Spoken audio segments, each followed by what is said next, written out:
आरे मो दुखियारी के लाल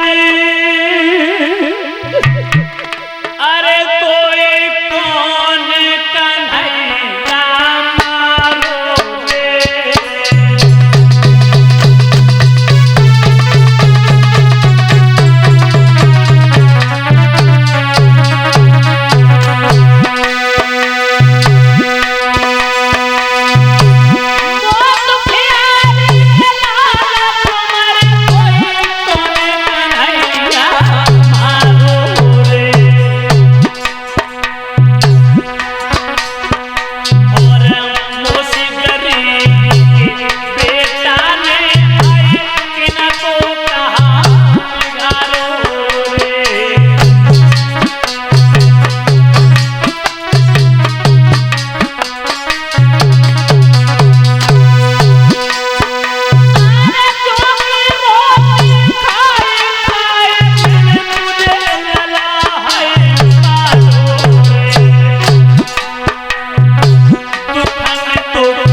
रे मारने वाला कोई गैर नहीं है, अपना है। दोनों बोले माँ आज भैया उत्तम के साथ खेलता हुआ पिता के राज दरबार में पहुंचा। मेरे बाबुल ने मुझे गोद में उठाया, प्यार दिया, लेकिन मौसी नांगन बन गई।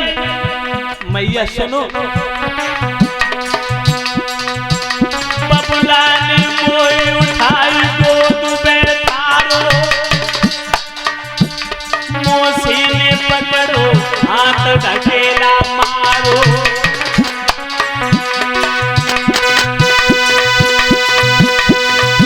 मेरी माता बिना बके चले थे छोड़े,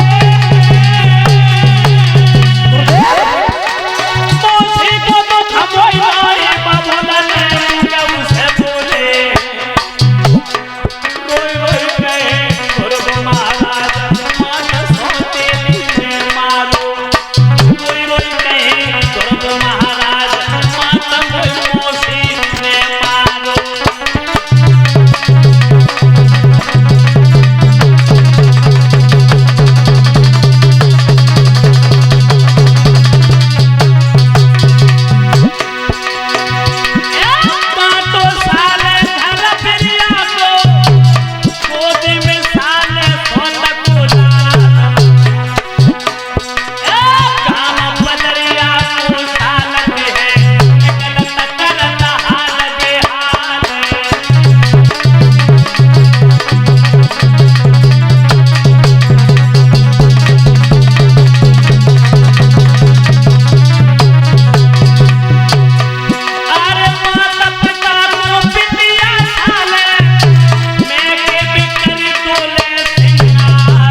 परीक्षित जी, ध्रुव जी बोले माँ बाबुल ने गोद में उठाया, इतना प्यार दियो, इतना लाड लड़ायो, पहली बार मैंने अपने पिता का प्यार पाया।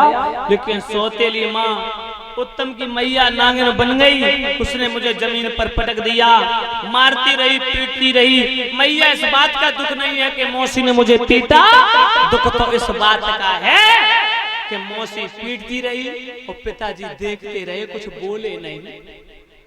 परीक्षित जी जो इतने शब्द कहे सोई मैया को दुख भयो।